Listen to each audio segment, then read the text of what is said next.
Halo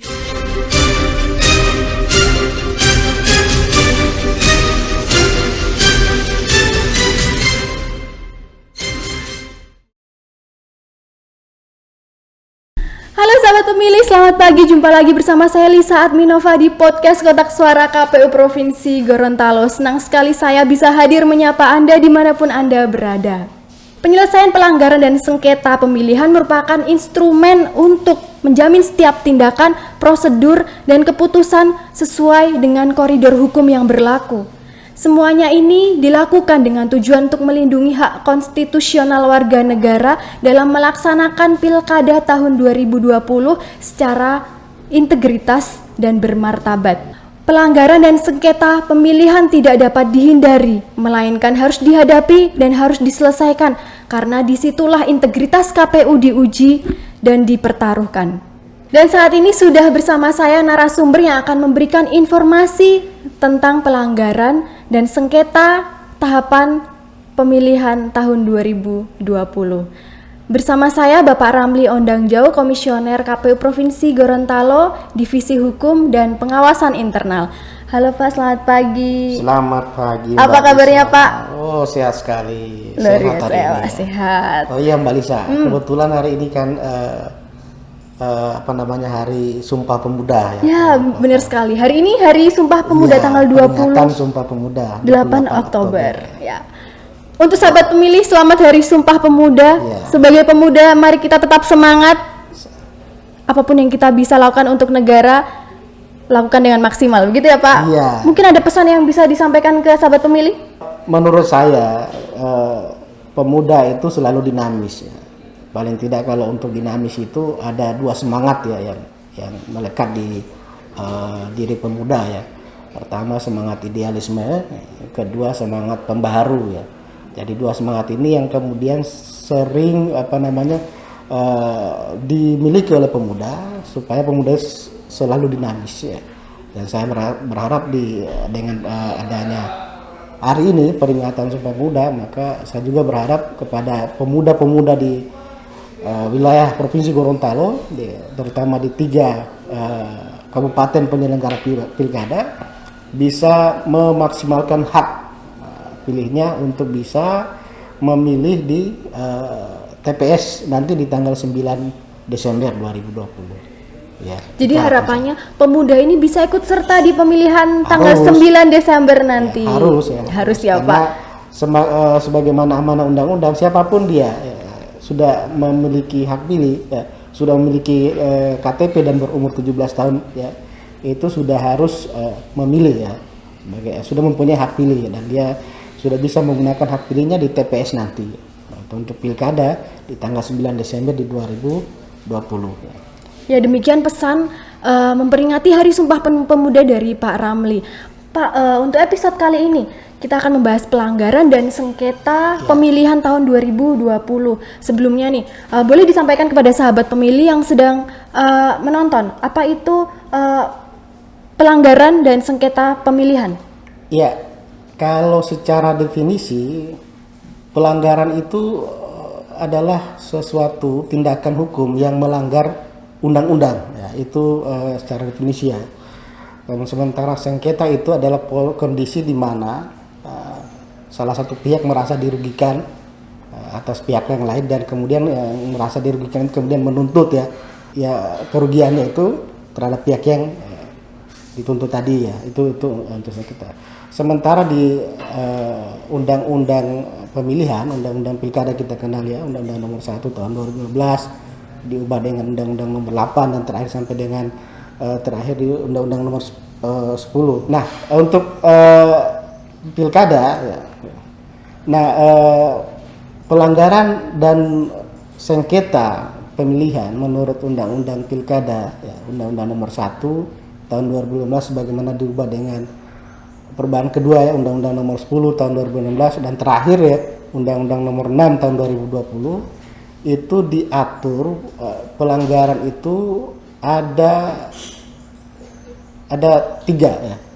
Jadi rumusan di undang-undang itu seperti ini. Rumusan ada disebut dengan 3P 2S ya. 3P 2S. 3 pelanggaran dan 2 sengketa.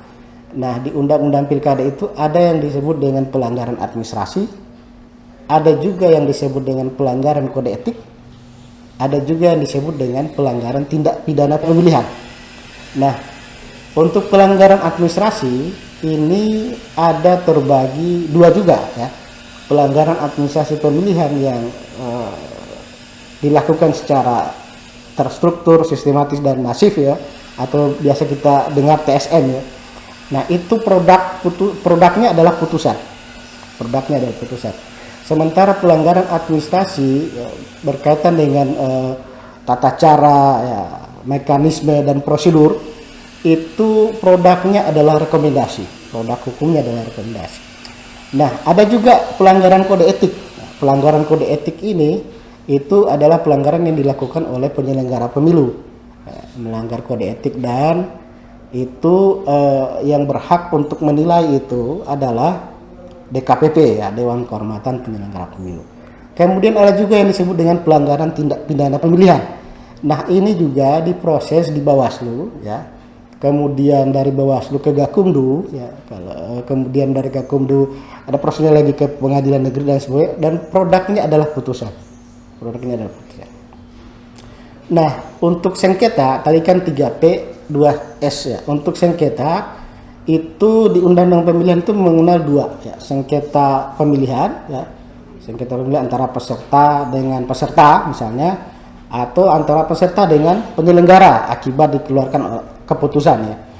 Nah, ada juga dikenal dengan sengketa tata usaha negara. Sengketa tata usaha negara adalah sengketa yang prosesnya setelah melalui administrasi di Bawaslu.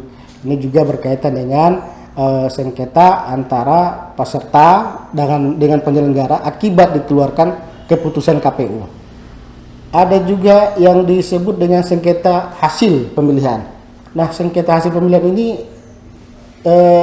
biasanya yang menangani ini adalah MK, ya, Mahkamah Konstitusi. Jadi di Undang-Undang Pemilihan itu strukturnya, konstruksinya ada 3P dan 2S. Itu bahasa kita ada 3P 2S. 3 pelanggaran dan 2 sengketa.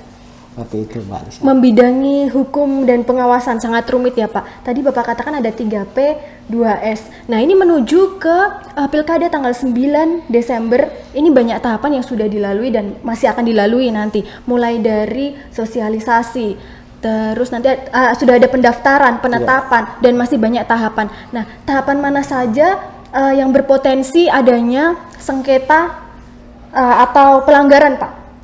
Sebenarnya semua tahapan itu punya potensi, ya, potensi pelanggaran maupun potensi sengketa. Misalnya ya di pemutakhiran data pemilih ya, ada penyelenggara yang tidak memasukkan pemilih yang sebenarnya sudah layak memilih, tapi tidak masuk dalam DPT. Ini juga merupakan pelanggaran yang bisa dilaporkan juga oleh pemilih misalnya atau oleh penyelenggara pemilihan, dan itu diproses di Bawaslu. Lahir rekomendasi tadi ya, ada perbaikan tata kerja, perbaikan prosedur, perbaikan sistem, mekanisme dan sebagainya. Nah, ada juga di tahapan kampanye ya. Tahapan kampanye ini bisa ada pelanggaran TSM, ada juga misalnya ada pelanggaran tindak pidana pemilu, ada juga pelanggaran kode etik ya, bisa terjadi. Artinya semua tahapan itu punya potensi pelanggaran dan sengketa. Nah, begitu juga pada tahapan pencalonan. Ya, pencalonan juga punya potensi besar. Ya, apalagi sudah terbit SK penetapan. Nah, ini juga bisa dijadikan objek sengketa nanti di Bawaslu misalnya, atau di PT Tun misalnya, atau bahkan mungkin sampai di MA ya. Jadi semua tahapan itu punya potensi.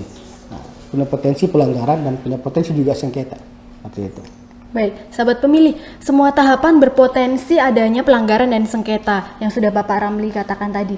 Nah, Pak, lalu upaya KPU sendiri untuk mengantisipasi hal ini, misalnya ada nanti pelanggaran sengketa, upayanya apa untuk mengantisipasi, Pak Ramli? Ya, sebenarnya kita ini sudah diproteksi dengan juknis ya, sudah diproteksi dengan peraturan KPU, sudah diproteksi dengan surat keputusan KPU, semua mengatur tata cara prosedur ya, semua mengatur teknis pelaksanaan penyelenggaraan pemilihan.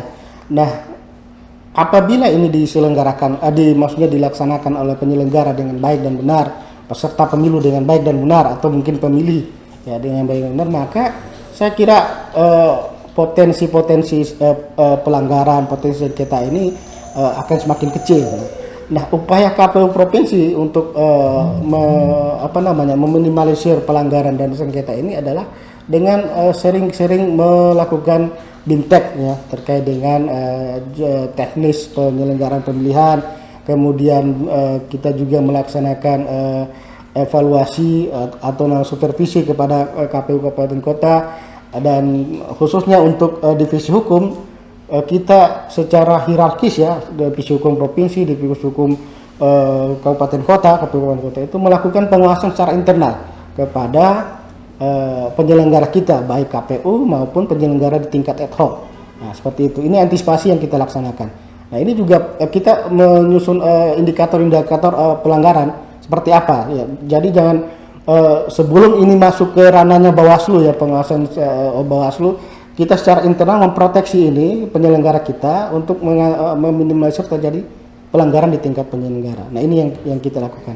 Jadi KPU khususnya di Provinsi Gorontalo sudah mempersiapkan, ada bimbingan teknis, lalu ada pengawasan internal, langsung turun ke daerah-daerah mengawasi bagaimana ini teknisnya di lapangan, begitu ya Pak? Secara teknis sih tidak, karena kita juga berkaitan dengan anggaran juga. Kalau di provinsi kan tidak melaksanakan pilkada, maka teknis pengawasannya kita adakan kita punya grup untuk divisi hukum ya, secara khusus ya, kita melakukan pengawasan secara internal dengan divisi hukum kepada teman-teman penyelenggara kita di ad hoc maupun di KPU ya.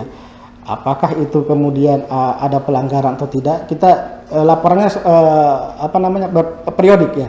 Jadi setiap minggu saya meminta laporan kepada teman-teman KPU kabupaten, terutama divisi hukum, laporan adanya monitoring penyelenggaraan pemilihan, monitoring dan pengawasan penyelenggaraan pemilihan. Nah, ini kita sudah buat simulasinya, dan kita sudah buat juga format pengawasannya ya untuk divisi hukum. Seperti itu, Mbak Lisa. Baik, terima kasih Pak. Ya sahabat pemilih, sebentar lagi kita akan mengetahui apakah sampai saat ini ada laporan pelanggaran atau sengketa di Gorontalo, terkhususnya di 3 daerah penyelenggara. Masih bersama kami dan tetap bersama kami, akan ada informasi yang kami sampaikan untuk Anda. Aku sudah terdaftar sebagai pemilih belum ya? Oh iya, kan bisa langsung cek daftar pemilih di www.lindungihakpilihnu.kpu.go.id. Tinggal isi data diri sesuai KTP-ku. Bagaimana dengan kamu? Sudah terdaftar belum? Ya sahabat pemilih, kembali lagi bersama saya Lisa dan masih bersama narasumber Bapak Ramli. Pak, kita akan melanjutkan ini. Bagaimana perkembangan pelaksanaan tahapan pemilihan sampai saat ini, dan sampai saat ini apakah ada pelanggaran dari 3 kabupaten penyelenggara atau ada sengketa, Pak? Ya, sejauh ini kami menerima laporan, kan tadi saya sudah sampaikan kita sudah punya grup WhatsApp untuk divisi hukum, dan itu kita gunakan untuk memantau kondisi di lapangan, memantau situasi atau kondisi apabila ada pelanggaran yang dilaporkan ke Bawaslu atau yang dilakukan oleh teman-teman ad hoc ya. Nah, sejauh ini saya menerima laporan di 3 kabupaten ini ada kurang lebih 8 laporan yang masuk ke Bawaslu. Ini mungkin data di Bawaslu dengan data saya mungkin agak berbeda ya. Kalau saya menerima laporannya dari teman-teman KPU kabupaten ya. Kalau Bawaslu mungkin karena lebih rigid ya, lebih lengkap lagi karena peserta ini kan melapor ke Bawaslu. Nah, yang kami terima di Pohuwato itu ada 1 sengketa ya, sengketa pemilihan, yaitu karena diterbitkannya berita acara yang menyatakan salah satu bakal calon persorangan ya tidak memenuhi syarat pada saat pemasukan syarat dukungan calon persorangan. Nah, ini yang kemudian disengketakan di Bawaslu, dan terakhir sudah menerima putusan bahwa putusan Bawaslu menolak permohonan pemohon secara keseluruhan. Untuk Kabupaten Gorontalo, dalam catatan saya yang dilaporkan teman-teman KPU Kabupaten Gorontalo, ada 5 laporan di Bawaslu, 2 diantaranya tidak diregister, tidak diregistrasi, 2 diantaranya tidak 2 diantaranya dihentikan, dan 1 lagi keluar rekomendasi Bawaslu ke KPU. Nah, rekomendasi itu tertanggal 10 Oktober dan sudah ditindaklanjuti oleh oleh KPU Kabupaten Gorontalo pada tanggal 17 Oktober kemarin. Untuk Bone Bolango, dalam catatan saya ada 2 pelanggaran administrasi yang masuk ke Bawaslu dan dua-duanya dihentikan. Ya. 1 tidak diregistrasi dan 1 dihentikan karena tidak memenuhi unsur ya. Itu yang masuk di saya, Mbak Alisa. Jadi Pak Ramli sendiri memantau lewat WhatsApp, lewat media sosial, apakah ada pelanggaran dan sengketa dan tidak juga, artinya WhatsApp itu kita gunakan untuk berkomunikasi, memantau perkembangan laporan. Selain itu juga kita bisa turun langsung, tetap turun langsung ke lapangan. Turun langsung ke KPU-nya atau mungkin lewat telepon kita untuk meminta laporan tahapan penyelesaian pelanggaran administrasi. Tadi ada 1 dari Pohuwato sengketa, lalu 5 laporan dari Kabupaten Gorontalo dan 2 dari Kabupaten Bone Bolango terkait dengan pelanggaran administrasi. Terkait dengan pelanggaran administrasi, sesuai dengan Undang-Undang Pemilihan KPU wajib menindaklanjuti rekomendasi dari Bawaslu. Akan tetapi sempat ramai diperbincangkan bahwa rekomendasi Bawaslu ini tidak bisa ditindaklanjuti. Nah, ini bagaimana Pak ceritanya di UU sendiri disampaikan wajib menindaklanjuti? Maksudnya bisa tidak ditindaklanjuti. Oh gitu. Maksud bahasanya mungkin ya. Oh iya. Bagaimana Pak itu? Bagaimana mekanismenya? Ya, sebenarnya undang-undang regulasi mengatur bahwa KPU itu wajib ya. Jadi tidak ada kata tidak wajib ya. Tidak ada kata tidak harus menindaklanjuti atau tidak ada kata bisa tidak menindaklanjuti ya. Di undang-undang pemilihan itu cuma ada 1 kalimat ya, wajib menindaklanjuti rekomendasi Bawaslu. Konstruksi undang-undang kita pilkada itu terutama untuk rekomendasi yang dikeluarkan oleh Bawaslu provinsi maupun Bawaslu kabupaten kota itu diatur pada pasal 139 di undang-undang pilkada. Nah, kita lihat di pasal 139 itu ada 3 ayat ya. Ya, kalau kita konstruksikan ya, pas ayat 1 adalah ayat yang mengatur lahirnya rekomendasi. Ayat 1 adalah ayat yang mengatur lahirnya rekomendasi. Ayat 2 adalah ayat yang mengatur bagaimana KPU menindaklanjuti, KPU wajib menindaklanjuti rekomendasi. Nah, jadi ayat 2 itu adalah ayat tindak lanjut terhadap rekomendasi. Ayat 3 adalah ayat yang mengatur bagaimana menyelesaikan rekomendasi. Nah, di 139 ini memang agak kompleks ya. Ayat 1 lahir rekomendasi, ayat 2 mengatur KPU wajib menindaklanjuti rekomendasi Bawaslu. Nah, jadi cuma ada kata wajib, tidak ada kata bisa tidak ya, bisa tidak menindaklanjuti tidak. Jadi itu bahasa itu sebenarnya adalah tidak benar ya, tidak benar. Jadi KPU itu wajib menindaklanjuti rekomendasi Bawaslu. Nah, di pasal 139 ini sudah lengkap ya. Jadi ada lahirnya rekomendasi, ada tindak lanjut KPU ya di ayat 2, kemudian ada penyelesaian rekomendasi di ayat 3-nya ya. Nah, untuk tindak lanjut ini ayat 2 ini diteruskan lagi dengan pasal 141. Apabila tidak ditindaklanjuti, maka Bawaslu memberikan sanksi peringatan tertulis atau peringatan lisan. Nah, ini adalah model tindak lanjut dari rekomendasi. Ya, jadi tindak lanjutnya KPU wajib menindaklanjuti. Nah, di pasal 141 apabila tidak ditindaklanjuti, nah maka akan keluar sanksi. Nah, jadi kalau tidak ditindaklanjuti akan keluar sanksi. Ayat 3 adalah mengatur bagaimana penyelesaian. Ya. KPU ini menyebutkan bahwa KPU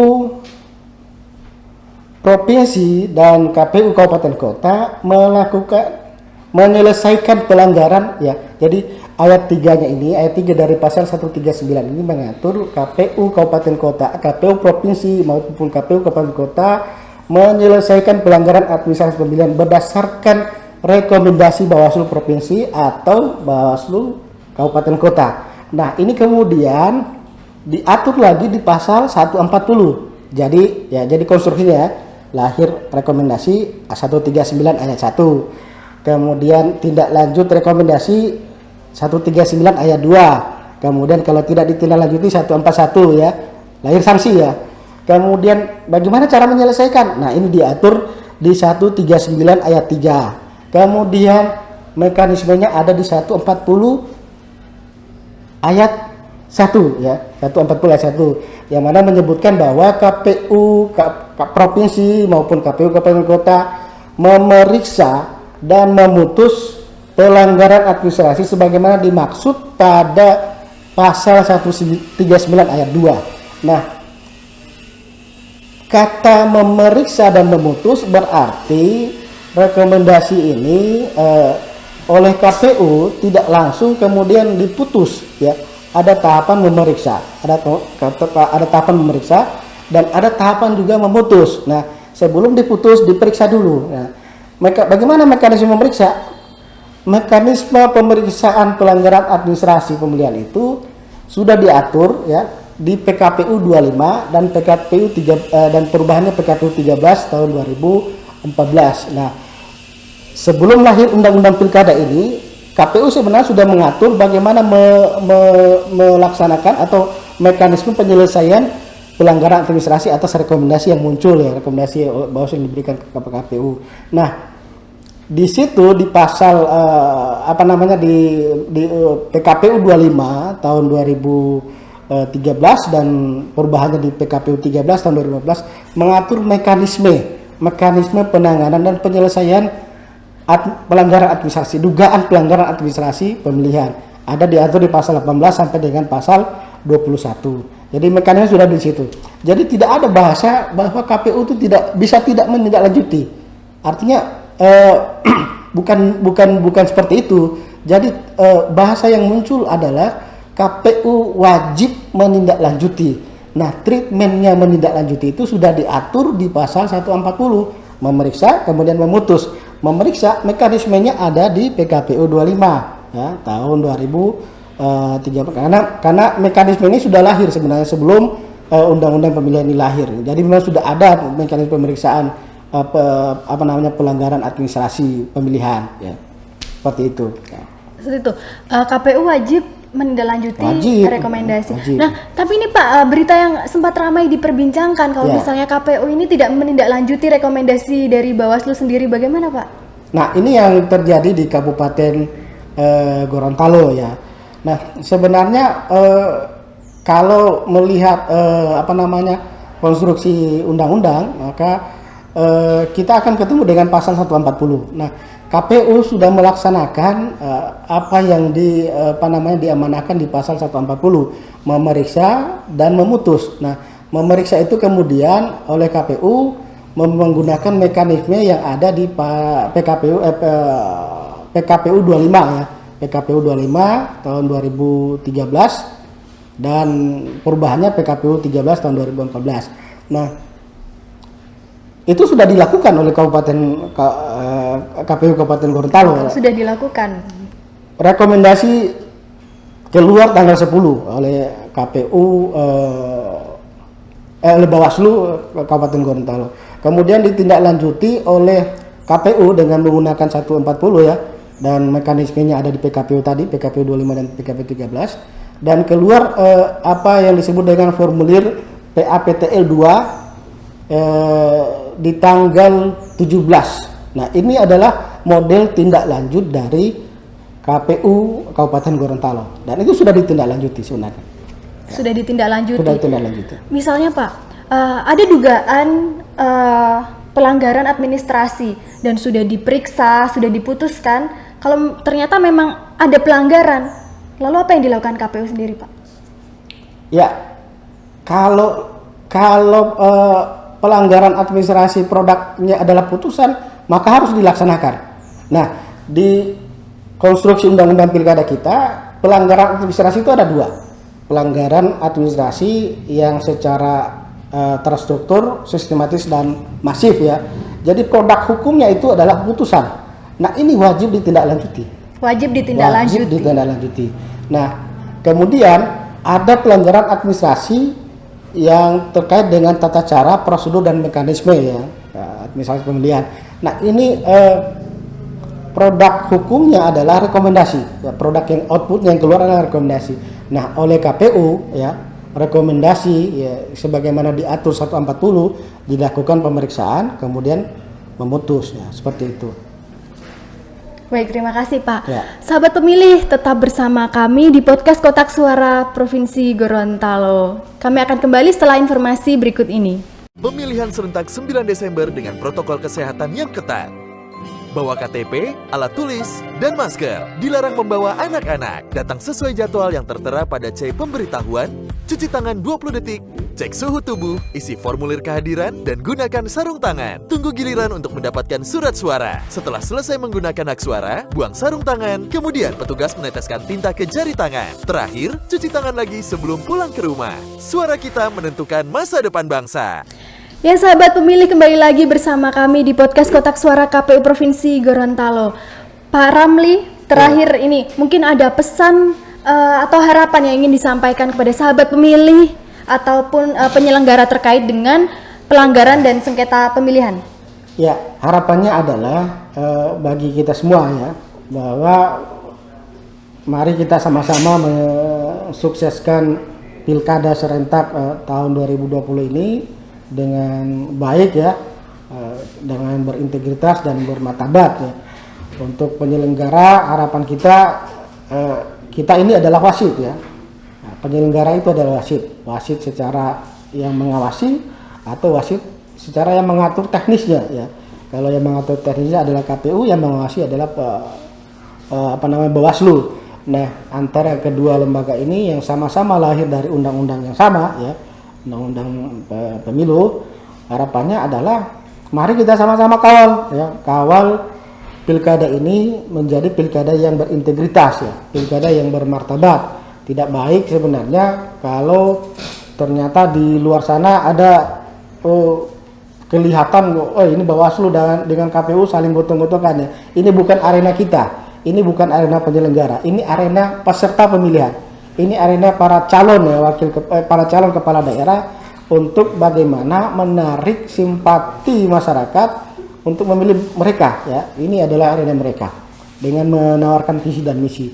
Nah, bagi peserta ya, harapan kami adalah bagi peserta pemilihan ya, harapan saya adalah mari kita sama-sama sukseskan pemilihan ini dengan tidak menggunakan cara-cara yang tidak dihalalkan oleh undang-undang ya, dengan cara yang semestinya yang dilakukan secara undang-undang ya.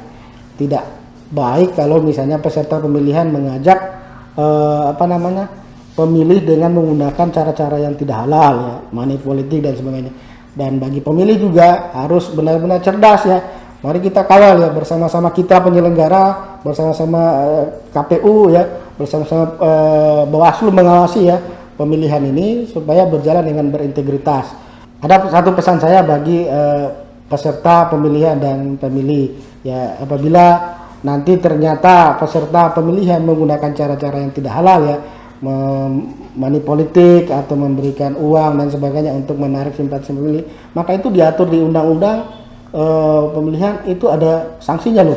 Jadi sanksinya bukan cuma hanya peserta, tetapi juga pemilih yang menerima uang juga mendapat sanksi ya. Jadi ini yang kita harapkan supaya nanti pemilihan kepala daerah ini bisa berjalan dengan baik ya, berintegritas dan bermartabat. Saya kira itu saja Mbak Lisa ya, pesan saya, dan semoga ya kita semua sehat ya, kita semua terhindar dari COVID-19. Amin. Sahabat pemilih, demikian pesan dari Pak Ramli.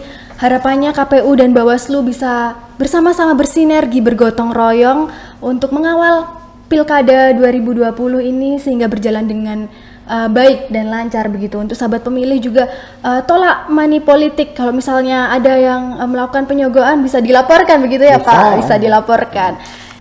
Baik sahabat pemilih, demikian informasi yang dapat kami sampaikan, pastinya bermanfaat untuk Anda semua. Dan jangan lupa follow akun Instagram dan Facebook kami, subscribe juga akun YouTube kami. Dan sampai jumpa di podcast Kotak Suara selanjutnya. Pemilih berdaulat, negara kuat.